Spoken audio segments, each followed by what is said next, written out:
Welcome to the Baddest Sports Show podcast in the Deep South.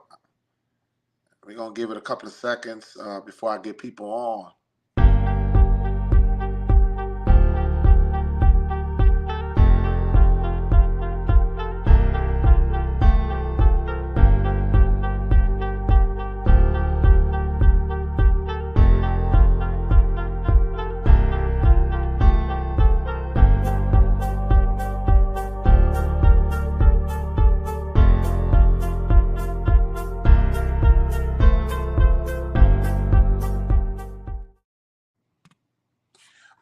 Welcome to the Baddest Sports Show podcast in the Deep South, and this is the co-host, Everett Gagne Sr. And I came on some breaking conversation about these LSU Tigers, these Tulane Green Wave, and are the New Orleans Saints ready this Sunday? Okay, are they ready this Sunday? And maybe I'll throw a little bit of Coach Prime and the Colorado Buffaloes in it in a minute or so. Okay, what a way to bring in the football season. You know what I'm saying? A bit of high and lows in the local sector. Like I said, a bit of high and lows in the local sector. It's just embarrassing in a way for the LSU Tigers, going up 17 to 14, losing again, back-to-back years, losing again to the Florida State Seminoles. Really in embarrassing fashion. I mean, Brian Kelly, I don't know what to say, and then I give you props for taking the blame. Taking the blame. You should take the blame. You've just been getting out coached by the Florida State head coach on Norzak. It's just unbelievable. I don't know what to say about the LSU Tigers. Some of the excuse is the fact that one of their best players did play.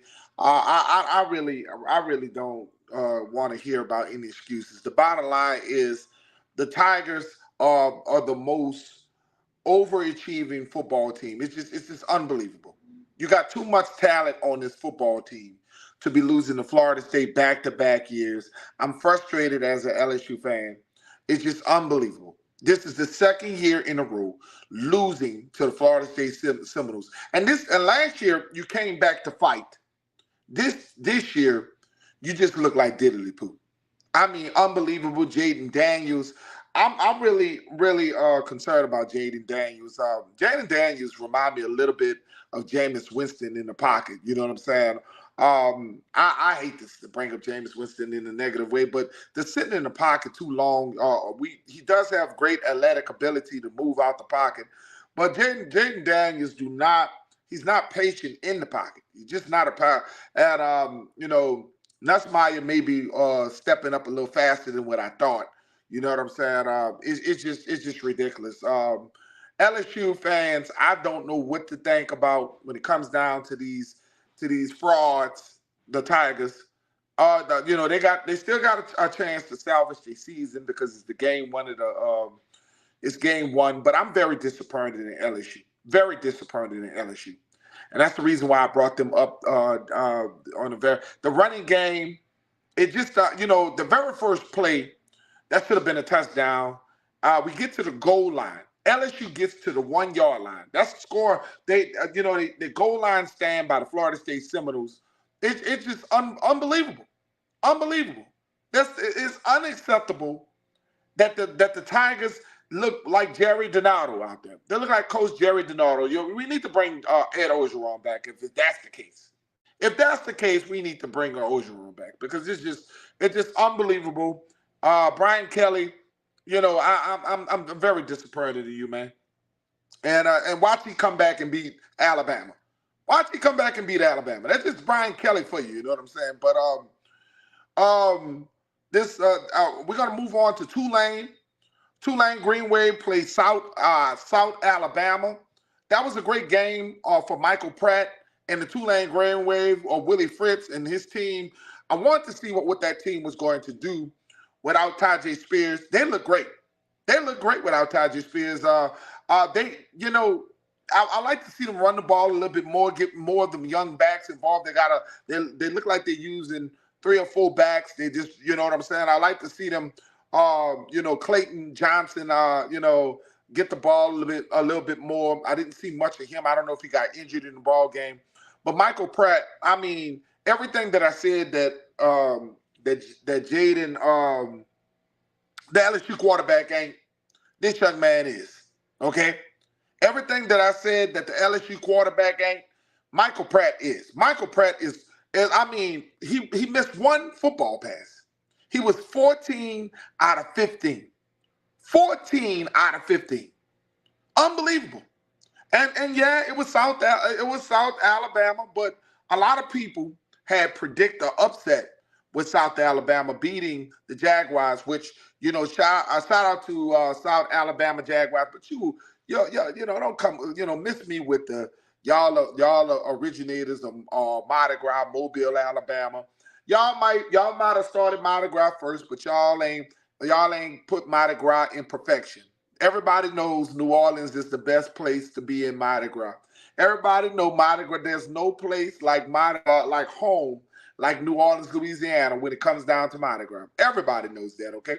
Mobile, we love you, but you ain't nobody going to Mobile, Alabama for no Mardi Gras, okay? But anyway, the Green Wave defense was stifling. They were very good against a very good quarterback. Out of the South Alabama. South Alabama had a nice, decent quarterback. They look pretty decent out there. South Alabama. In the first half, they were hanging in, and as you can see, that Tulane is just much bigger, much stronger, and it's going to be a big task for Tulane next week on national television. Tulane Green Wave on national television. Could you believe that? The Ole Miss Rebels are going to New Orleans, going to be playing the Tulane Green Wave national televised game in New Orleans. Could you believe that? In New Orleans, Ole Miss is coming to New Orleans, and it's going to be a jam-packed. It's already a sellout. The student body for Tulane is already ready to support the team, whatever. Also, we're going to talk about Coach Prime, man, beating TCU. TCU, beating a 17th ranked team. TCU played in the national championship. They didn't have Max Duggan. They didn't have Kendra Miller. So that was not the same TCU that played in that championship. But everybody pretty much written the Colorado Buffaloes off. Everybody, almost everybody you've seen picked against the Colorado Buffaloes. And I can tell you, Coach Prime is going to make a lot of people upset. Coach Prime came ready. He came ready to play. There's going to be some the next week is going to be some Pac-10, Pac-12 opponents. They're going to have to play Oregon. They're going to have to play USC. So it's going to be very tough for Coach Prime the next 2 weeks, okay? Because this ain't, TCU nice, but we're going to see if they really are that team when they have to play these Pac-12 games, okay? So we're going to see. I'm really impressed by Shedeur Sanders, Deion's son. Deion's son is outstanding. Deion's son is outstanding. He's everything, coming from Jackson State, transferring from the transfer portal, going with his dad to play with Coach Prime in Colorado. I mean, do you realize, Shedeur, that's his first time ever throwing for 500 yards. Never done that in his career. Never done that in HBCU. Never done that. He has never done it. So it's just, the best is yet to come.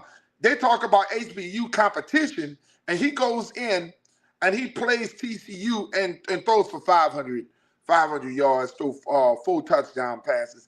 It's just unbelievable. Unbelievable young man. And, they got so much talent on that football team.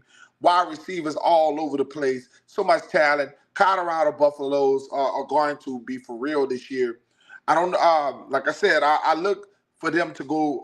I still look like 9 victories this year. They still got to deal with a lot of tough opponents. I look for 9 victories this year with the Buffaloes. You know what I'm saying? 9 victories, probably 3 losses. You know what I'm saying, or 4 losses. But Coach Prime turning his team around in year 1 is just outstanding. You know what I'm saying? It's outstanding. And also, we're gonna talk about the New Orleans Saints.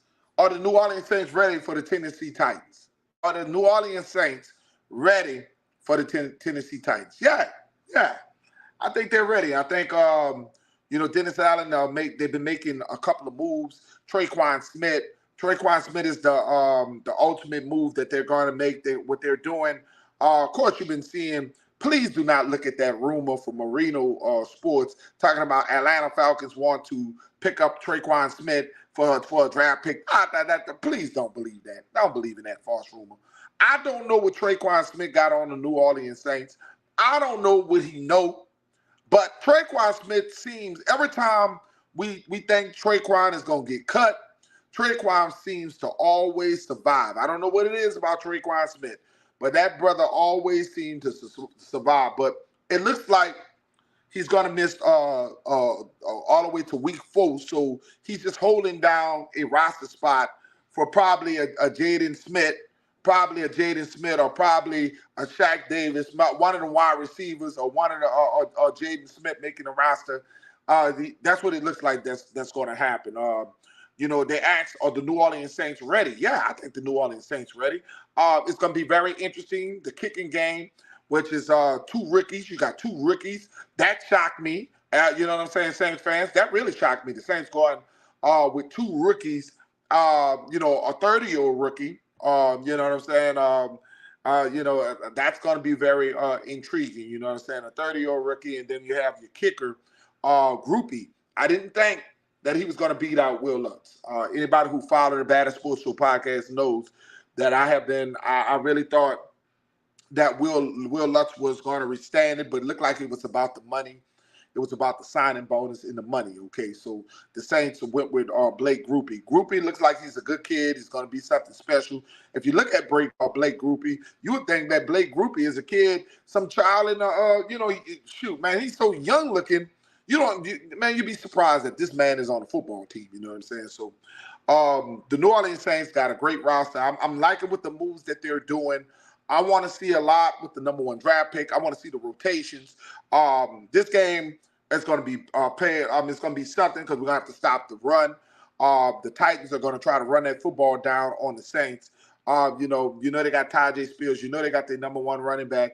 Henry. You know what I'm saying? So I just think that it's going to be a tall task.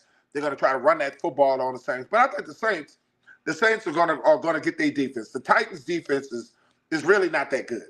Okay.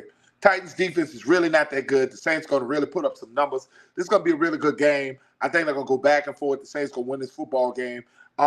This is the really eye-opener, one of the tough games that we're going to play this year. Saints don't have too many tough games this year. So this is one of the games you gotta really come ready to play.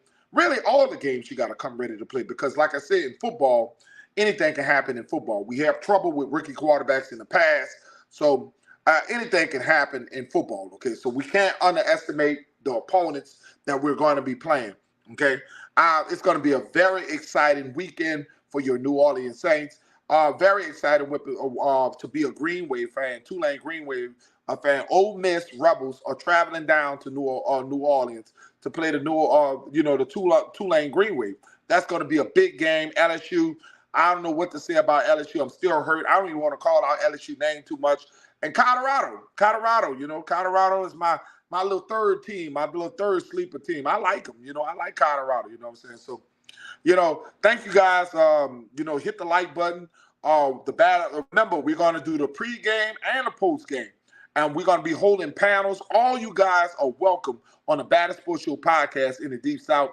Well, we're going to have the morning show and the evening show, okay? The morning show and the evening show. That means the pregame and the postgame against the New Orleans. I'm against the Tennessee Titans. So we're going to be talking right after the game and before the game. So you guys make sure y'all hit that like button. Share the video. Share this video. Also, let your friends know if they haven't subscribed to the Baddest Sports Show podcast. We are gaining ground. We're one of the newest podcasts on YouTube. We really would love your support. We are Saints fans. I know you love your favorite podcasters, but we Saints fans too. You know what I'm saying? We know you love your favorite podcasters, y'all. We need y'all support as well. So, y'all also hit that bell so you can get more of our content. Remember, on Sunday mornings, Sunday evenings, we opening up the panels because we want to hear the real New Orleans Saints fans. We want to hear the Who Dat Nation. We want to hear your opinions. Okay, your opinion matters here on the Baddest Sports Show podcast. It matters here. So we're not gonna cut you off. We're gonna let you get on the panel with all the guys, and we're gonna be up there. We're gonna talk some Saints football, win, lose, or draw. We're gonna be there. We're not gonna be there just when we win. We're gonna be there when we lose as well. Okay, so shout out to LSU. I mean LSU and Tulane, but LSU, man, I'm telling you, LSU, y'all really, Kelly. I don't know what's going on, bro. That's all on you. Losing that game. Jaden Daniels, it's all on you. I mean, how you not score on your first possession? How do you not score? You get down there at the 1 yard line, you know what I'm saying, and you do not score on that possession. Jaden Daniels, you will be benched. You will be benched. Look, it is what it is, man. Nussmeier, next man up. Go Tigers. Go Tulane. We got a big game. Ole Miss is coming down to New Orleans. Everybody is the game is already sold out, national televised. You know what I'm saying? Go Tulane. And I'm very intrigued on Colorado Buffalo. Go Coach Prime. Go Coach Prime. Y'all have a nice day.